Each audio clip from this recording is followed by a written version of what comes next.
먼저 고수미 씨. 네, 시각 교통정보입니다. 주말 나들이 정체 속에 사고 소식 꾸준히 들어오고 있습니다. 먼저 중부 내륙고속도로 지선 대구 방향으로 금호분기점 진출로 1차로에 승용차 사고가 났고요. 여파로 정체입니다. 대전 통영간 고속도로 대전 쪽으로도 마달터널 부근에서 사고가 있었는데요. 1차로를 차단하고 수습 중인데 여파가 따를 정도는 아니지만 차로 변경에 유의를 해주셔야겠습니다. 서울 양양고속도로 양양 쪽 남양주부터 화도까지 가는데 8km 막히고 있고 홍천 휴게소 부근에서도 속도를 줄입니다. 영동고속도로 강릉 쪽 서창과 신갈 부근에서 각각 밀리다가 다시 한번 마성터널에서 양지터널까지는 11km로 정체 길이가 가장 깁니다. 강원권 진입해서는 원주 주변으로만 밀리고 있습니다. 지금까지 KBS 교통정보센터였습니다.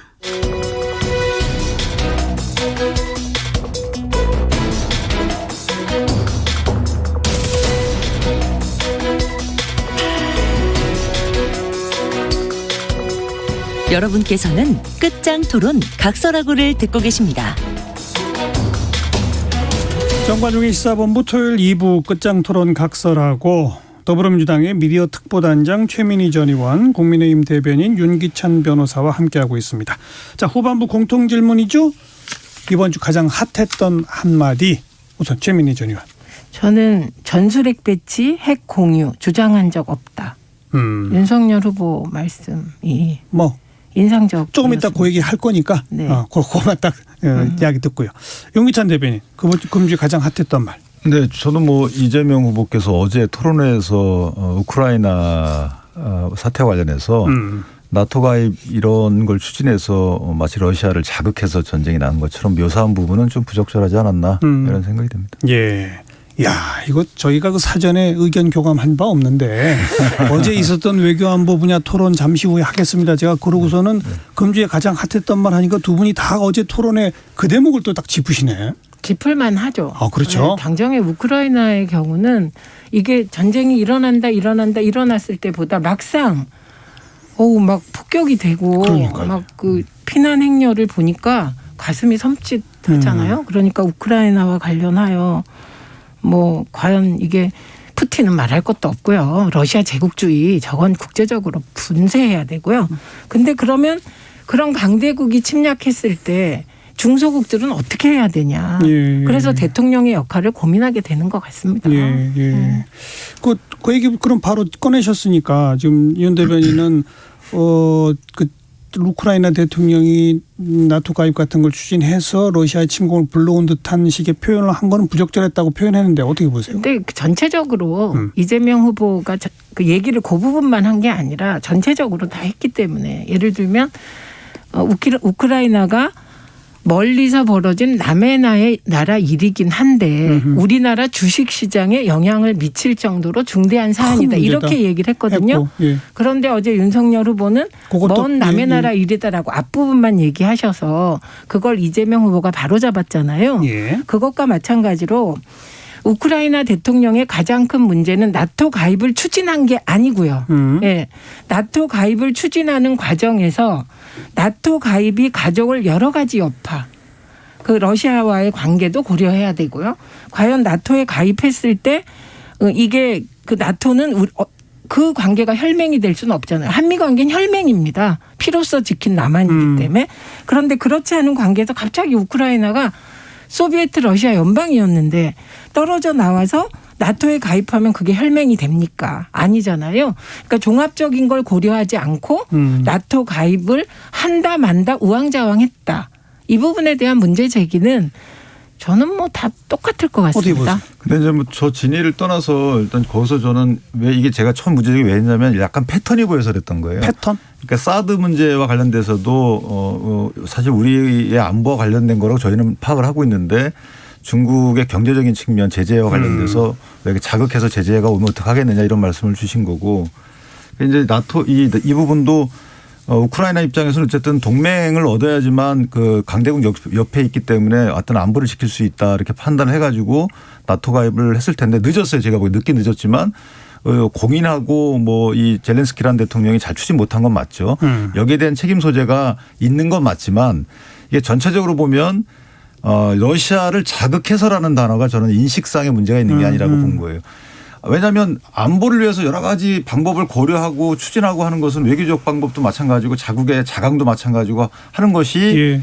대통령에서 당연한 건데 예. 그거를 잘 못한 것에 대한 어떤 비난을 할지언정 그걸로 인해서 강대국을 자극했기 때문에 당신은 문제다. 전쟁이 유발됐다. 이렇게 보는 시각은 사실 조금 동의하기 어렵다. 근데 그게 러시아를 자극하는 외교를 한 건 잘못한 거죠. 그러니까 지금 대변인님이 말씀하신 젤렌스키라는 사람이 6개월인가 만에 정치 초보라고 하죠. 정치 초보가 대통령이 됐단 말입니다. 그러니까 이럴 때 우리가 한 발만 떨어져서 봐도 러시아의 관계도 매우 중요하게 고려하는 외교를 해야 되겠구나. 나토 가입도 필요하겠구나. 뭐 등등이 떠오르는데 이분은 나토 가입에 관련해서도 무슨 플랜을 쫙 가지고 조심스럽게 나가는 게 아니라 그것을 무슨 연기하듯이 던지고 막 이런 식으로 했단 말입니다. 그러면 그게 러시아 관리를 잘 못한 거죠. 대러시아 관리도 중요한 요인이잖아요. 그래서 그게 결과적으로 러시아를 자극해서 전쟁을 불러일으킨 측면이 있다. 이런 시각은 있을 수 있고요. 그러면은 그게 옳고 그르고를 떠나서 제가 이제 이해를 이거 잘못했다. 이런 뜻입니다. 이렇게 얘기해야 되는 판단 거 아니에요? 차이예요. 판단 차이. 맞습니다. 왜 이렇게 늦게 나토에 가입해가지고 이 전쟁을 못 막았냐 이렇게 보는 게 표현하는 게 더 이제 훨씬 더 이렇게 와닿았을 텐데 이렇게 나토에선 가입시켜주지 않으려고 하는데 당신이 왜 공인하고 그렇게 러시아를 자극했냐라고 하면 포인트가 저희가 이해하기 이렇게 가니까 좀 저 단장 설명 들으니까 이해는 됐어요. 네, 나토에 가입하면 알겠습니다. 핵과 관련한 또 옛날 크림반도 병합이 있었기 때문에 이미 대처를 했었어야 되거든요. 네, 그러니까 젤렌스키가 초보고 준비가 안 돼서 일처리를 잘못해서 국민이 희생되고 있다. 이거는 확실히 맞는 측면이죠. 아까 맨 처음에 그 금주의 진인물로 젤렌스키를 뽑으셨습니다. 그건 뭐 인식의 그 점은 비슷한데 러시아 자극이라고 하는 용어에 대해서는 판단 차이가 있는 것 같고요.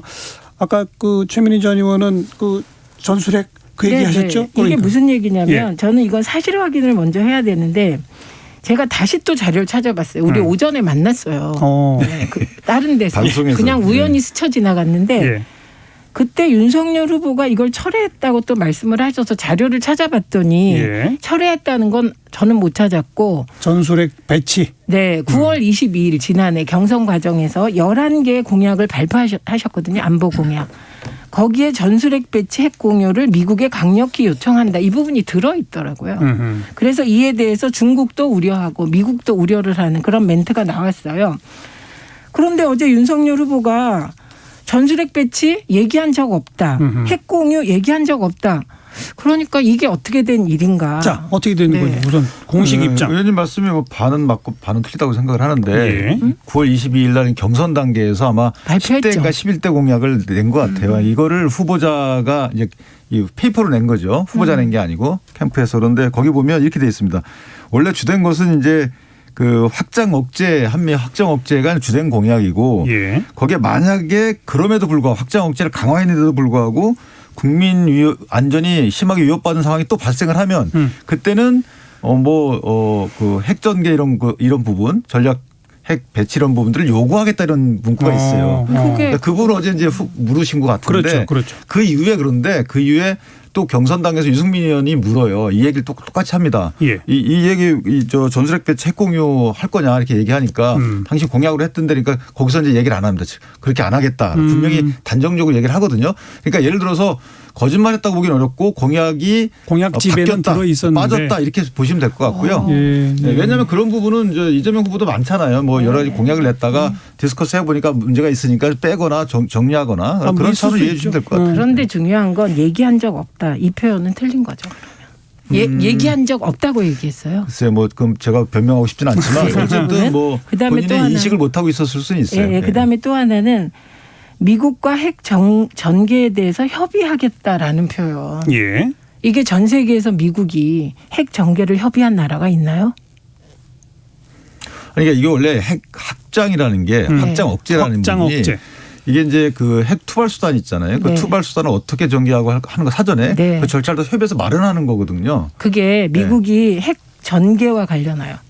그러니까 확장 억제는 큰 틀의 이제 규정이고 전개와 관련하여 협의하는 걸 제가 본 적이 없어서 이 전례가 없다. 전례가 없습니다. 그러면 이 전례를 만들려면 또 그에 대한 설명을 한참 하셔야 되는데 이걸 그냥 툭 던지시니까 이게 무슨 말씀이지? 이럴 수밖에 없죠. 그게 이제 저희가 어제 안철수 후보도 그 말씀을 하셨던데 네. 이게 이제 핵 확장 억제, 북한의 핵과 미사일을 억제하기 위해서 한미 간의 협조 절차를 마련하려면 사실은 핵은 미국에 있잖아요. 그러니까 그것을 투발 수단, 뭐 ICBM이든지 비행기든지 뭐 싣고 와야 되잖아요. 예. 그 투발 수단을 이제 어떻게 할지의 협의 절차를 마련해야 된다 이런 취지의 공약이 있었어요 예전에 보면.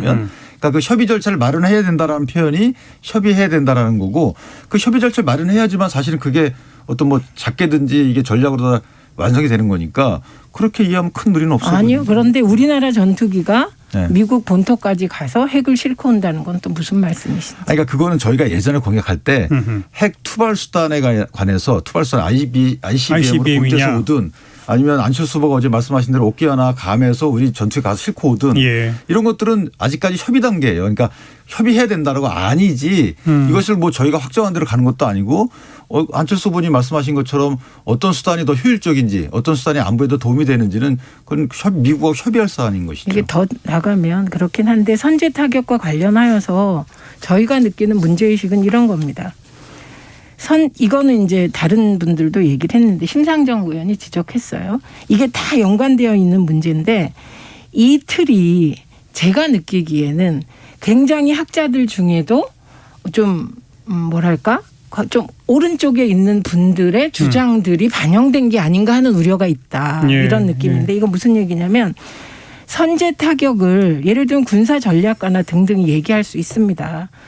근데 제 기억상 대한민국 대통령 선거에서 선제 타격 필요하면 하겠다. 이게 징후가 보이면 하겠다고 말한 후보는 한 명도 없었던 것 같아요. 그 이유는 그 선제 타격이 사실 제가 무슨 뜻인지도 모르겠는데 징후가 보이면 하겠다 이럴 때 저 징후는 뭘까? 국민들은 당연히 물으실 것 같거든요. 그 징후는 뭘 생각하고 얘기하셨을까요? 그러니까 어제 이 문제가 본격 토론되지는 않았어요. 그러나 네. 꽤 오래전부터 선제 타격은 그렇죠. 쟁점화되어 왔었기 때문에 예를 언급해 들면 이제 보시죠. 극초음속 미사일이 발사된 그 직후 이걸 만약에 포착한다 하더라도 1초 만에 서울 상공으로 온다는 거잖아요. 예. 발사 이후에는 할 말 없는 거고. 아니 발사되면 그러니까 징후라는 게 물론 우리가 취득하는 정보의 신빙성을 어떻게 판단할지에 대한 구체적인 절차가 마련해야 되겠지만 그게 담보된다면 그렇게 되면 그냥 있을 건가요? 그럴 때 우리 작전 계획대로 발사가 거의 확실하다. 그렇죠. 뭐 이런 거. 임박이라고 표현하는데 발사 그렇게 되면 사실 이거 막을 수단이 없게 되면 그러면 선제 타격이 하도록 작계상 돼 있단 말이에요. 그래서 제가 저번에 여쭤본 것처럼 이런 여러 가지가 뭐 불안감을 조성할 수도 있고 듣게 되면 또 뭐 허점도 있을 수 있고 합니다. 그러면 이재명 후보 측은 어떻게 할 건지 그런 상황에서 거기에 대한 대안을 제가 몇 번 여쭤봤고 네. 어제도 사실은 윤 후보가 그걸 여쭤봤어야 돼요. 예, 자 그렇게 예. 생각하실 수 있는데 예. 그렇다면 이 후보님은 어떻게 하실 건지. 자, 얘기해 보시죠. 그러면 예. 이게 킬체인의 선제 타격 개념이 있다. 이건 뭐 팩트죠. 전략 타격이죠. 예. 네, 그게 그렇게 표현이 되죠. 그런데 그때의 징후라는 건 뭐냐? 미사일에 연료가 주입되는 걸 말합니다. 예, 예. 미사일에 연료가 주입됐을 때 징후로 규정하고 그리고 임박이란 말하고 같은 거네요. 사실. 같은데 핵심이 연료 연료 주입이다. 주입이라는 네, 좋습니다. 거예요. 이게 예. 핵심인데 그럴 때는 킬체인에 따라 자동적으로 대응하게 되는 거예요. 예. 그래서 이 소위 징후와 관련된 규정까지 다 있습니다. 군사 전략에 가지고 있어요. 그런데 주로 문제되는 거는 대통령이 하는 건 군사 전략은 그야말로 군대 국방부랑 하는 거고 대통령은 외교 정무를 하는 거잖아요. 근데 공개적으로 대통령 후보들이 예를 들면 윤석열 후보가 선제 타격을 얘기했는데 예. 아무 후보도 제재하지 않는다면 예, 예. 대한민국 어떻게 될까? 그래서 저는 오히려 이 전체적으로 보면 알겠어요. 윤석열 후보 입장이 나오면 이재명 후보가 그거에 대해서 우려를 표하고 심상정 후보가 표하는 것이 이게 오히려 대한민국엔 긍정적인 거다. 근데 이제 이렇게 보입니다. 이해를 했어요. 그런데 네. 이런 부분도 있어요. 의원님 뭐냐면 만약에 그 대통령이 있고 참모분들이 해서 여러 가지 디스커스 과정에서 이렇게 이제 제재를 하고 이럴 수는 있어요. 그런데 이 방송을 보는 만약에 북한이 방송을 보고 있다 그러면 그런 임박했는데도 선제 타격 안 한다 그러면 작게는 그냥 잠깐만요. 후수합이 하게 된다니까요. 잠깐만요. 네. 그러니까 미사일 지금 연료 하신다는 주입되면 건가요? 그게 지금 킬체인에 그러니까 이거는 이제 그 두 분의 차이기도 하지만 두 후보의 차이기도 한데 네. 정말 북이 미사일에 연료까지 넣고 있다. 그것도 핵을 가지고 뭐 이런 것이면 우리는 그 선제 타격을 킬체인 차원에서 하도록 되어 있다. 이재명 후보도 대통령 되면 그렇게 하는 건 당연한 얘기다. 그렇죠. 그 얘기고 네. 다만 이런 걸 공개적인 대선 후보 토론에서 표현하는 게 옳으냐 안 옳으냐. 그건 어떻게 생각하세요? 이건 차이가 있을 수 있다니까요. 지금 윤석열 후보는 이거 표현하는 게 당연한 얘기다라는 입장인 거고. 다음엔 그걸 한번 이재명 물어주세요. 후보는 이거는 안 되는 거다라는 그러니까 입장이고. 아니 지금 의원님 말씀대로 심상정 의원도 안 된다는 입장이세요. 그러면은 사실은 이제 국군 통수권자로서는 당연히 그 결정을 해야 되는 건데 자 표현의 문제라고만 이제 만약에 국한시키신다면 네. 굳이 그걸 말을 왜 하느냐라고 하신다면 예. 다음 토론에서 그렇게 물어주시면 알겠어요. 후보 입장이 나을 것 같아요. 그건 사실 차이가 없는 거네요. 아니 차이가 큽니다. 네. 그 어제 이제 외교안보 분야 토론도 여기까지 좀 토론해 보고요. 지난 일주일 사이에는 안철수 후보의 단일화 결렬 선언 이후에 이 여론조사 결과들을 쭉 보면은 이 윤석열 후보가 이재명 후보를 조금 많이 꽤 좀 앞서는 식의 결과들이 지난 주말까지는 꽤 나왔었는데 최근 며칠 사이에는 다시 박빙 내지는 이재명 후보가 좀 앞서는 결과까지 나오는 식으로 영향을 미치고 있는 것으로 나오지 않습니까? 국민의힘 측에서는 어찌 보면 윤석열 후보가 조금 빠지는 그 결과가 나온 셈인데 그 요인 원인을 뭐라고 분석하고 계세요? 빠진 건 아니고요. 저는 이재명 후보와 윤석열 후보의 지지율 그 변동은 연동돼 있지 않다고 봐요. 현재는. 그러니까 이재명 후보께서 지지율이 그동안에 30%대에서 머물다가 지지층 결집과 이제 대통령의 지지율을 따라가는 거죠. 예. 그래서 이건 진영 내에서 움직임으로 보여지고요. 단일화가 무산됐기 때문에 윤석열 후보의 지지율이 빠져서 이재명 후보 측에 가거나 아니면 무당층으로 빠지는 건 아니더라고요. 아니다. 그러니까 그리고 윤석열 후보의 지지율이 안철수 후보 쪽으로 가지도 사실은 1% 왔다 갔다 하긴 하지만 그런 이제 수치상 움직임 보이지 않고 있기 때문에 결국은 진영별로 따로 움직이는 이 지지율의 변동에 의해서 이루어진 것이고 연동돼서 인과성 있는 이런 지지율 추이로 보기는 어렵다 아직은 이렇게 생각을 합니다. 민주당은 어떻게 분석하세요? 민주당 분석보다 제 분석할게요. 일단 1차 진영 결집이 이루어진 건 윤석열 후보의 갑자기 적폐 수사 그걸 정치 보복으로 규정하면서부터입니다. 예. 민주당이. 그때 1차 진영 결집이 일어나서 지지난주 금요일 하루에는 뒤집어졌어요. 그래서 진영 결집은 그때 일어났고 그다음에 지금은 2차 새로운 결집이 일어났다고 보는데 예. 그 새로운 결집은 어디서 일어났나 20, 30대 여성층에서 예. 답변이 적극적으로 나와서 그러니까 그 요인은 뭐라고 보세요? 그 요인은 저는 이제 일관되게 저는 이준석 대표의 세대 갈라치기 그런 전략을 저는 처음에 딱 말 나왔을 때부터 저건 틀린 전략이다. 우리나라가 다 분열되어 있는데 정치까지 젠더로 분열하면 어떡하냐 이런 입장이었는데 예. 젠더 갈라치기의 효과는 즉시 나타나서 이대남을 결집시켰어요. 그건 먼저 일어나는 효과. 예. 그런데 처음으로 이런 정치를 경험한 여성들은 지켜보고 있었던 겁니다. 그러다가 이쪽도 그러다가 그 표가 여성들의 응답률이 윤석열 후보보다는 이재명 후보에게 많이 왔고 그리고 심상정 후보 지지율이 최근에 다시 회복됐거든요. 그것도 그런 20대 여성들의 답변이 시작된 것. 요 두 개가 새롭게 유입된 그런 것이라고 봅니다. 참고를 하고요.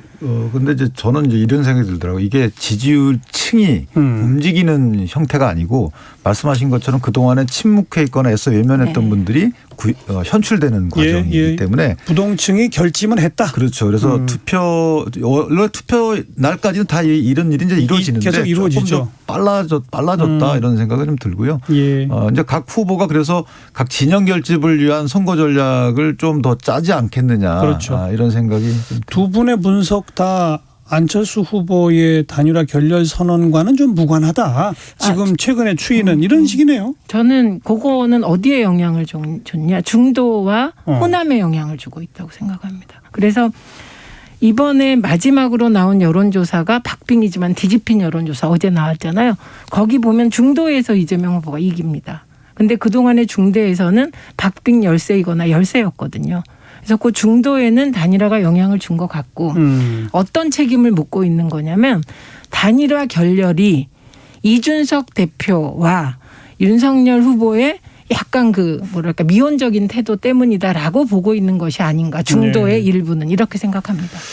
영향은 있을 것 같아요. 그러나 이게 지지율 영향이 있는 게 아니고 최후에 투표할 때 투표율에 영향이 있을 것 같아요. 그래서 좀 뭐 조금 떨어뜨릴 수 있겠죠. 수표를 떨어뜨릴 요인이 될 수 있어서 지금 단일화 국면은 사실은 안철수 후보가 갖고 있는 지지층의 지지율을 끌어온다기보다는 기존의 정권 교체를 바라는 층의 투표 동료 차원이 더 크지 않을까. 투표 현장으로 끌어낼 수 있는 어떤 요인으로 단일화가 좀 더 중요한 요소가 되지 않았을까 이렇게 저는 생각을 하고 있습니다. 그나저나 아까 국민의당 권은희 원내대표와 일부에서 뭐 인터뷰를 또 하기도 했습니다마는 이번 주말에 뭐 윤석열 안철수 두 후보가 전격적으로 혹시 말또 만나느냐 그랬더니 전혀 뭐 그럴 가능성이 없다고 좀 하더군요. 근데 뭐 이제 안 후보께서 이건 제가 들은 바에 따르면 예. 안 후보께서는 그렇게 모든 것을 공유하지는 않으시는 것 같아요. 그래서 아직 그런 가능성이 열려 있어요? 저는 열려 있다고 보고요. 왜냐하면 안 후보께서 단일화를 안 할 이유가 없어요. 지금 국회의원 선거도 한참 남았거든요. 지방선거는 지금 정개특위에서 지방선거 룰 조정을 하고 있고 수수 조정을 하고 있고 이재명 후보께서 지방선거 3명 하겠다라고 하지만 지금도 그 인구수에 따라서 2명, 3명이거든요. 1명짜리는 거의 없어요. 지금도 중대선거구제예요. 그러니까 큰 의미가 그렇게 크진 않다. 그렇다면 안 후보께서 정권 교체를 위해서 대선 출마했다고 명분을 내걸고 나왔는데 지금 민주당이 제기한 이런 정치개혁에 어떤 동참해서 완주하겠다.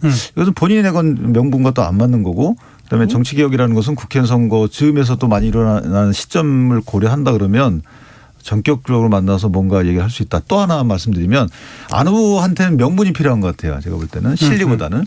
그래서 아마 경선 여론조사 경선을 통해서 경선하자 이렇게 말씀하셨던 것 같고. 그렇죠. 왜냐하면 바로 철수할 수는 없거든요. 예. 또 당신 철수했네라고 이런 오명이 붙기 때문에 예. 그럼 명분을 줘야 되는데 그 명분이 뭐냐 갖고 양측이 어느 정도 고민을 하지 않을까. 그래서 그 명분이 어느 정도 맞는다면. 그러니까 여론조사 통한 국민경선을 윤석열 후보가 받을 수도 있다? 그러니까 두 가지죠. 받기는 어렵지만 어쨌든 그런 가능성 하나하고 안철수 후보가 다른 명분을 제시할 수도 있는 것이죠. 뭐 철수할지 완주할지 지켜보죠. 뭐 저는 너무 지겹습니다.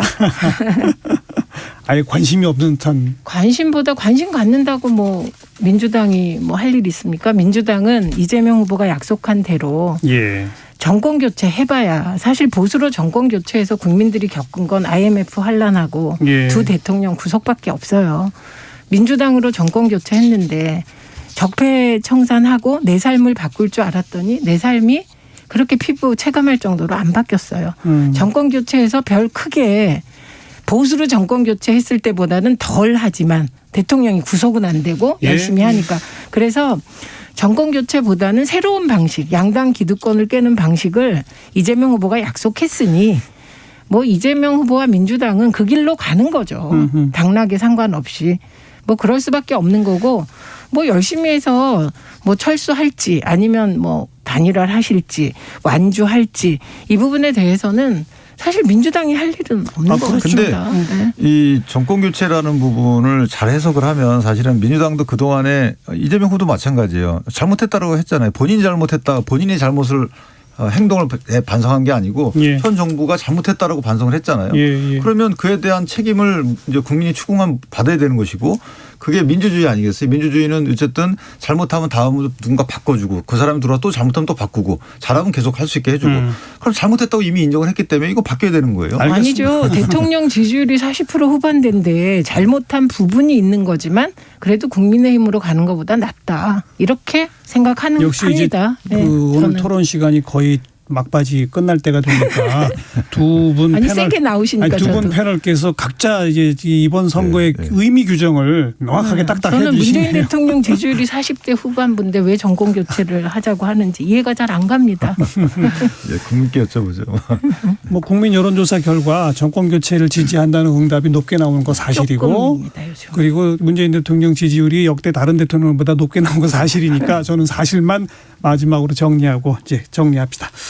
자, 정관용 인사본부 토요일 2부 끝장 토론 각설하고 함께 들으셨어요. 더불어민주당 미디어 특보단장 최민희 전 의원, 국민의힘 대변인 윤기찬 변호사 두 분과 함께했습니다. 두 분 수고하셨습니다. 고맙습니다. 감사합니다. 오늘 순서 여기서 마무리 짓고요. 마지막으로 이 댐 양키스가 부르는 High Enough 잠깐 들으시고요. 저는 내일 뵙겠습니다. 안녕히 계세요.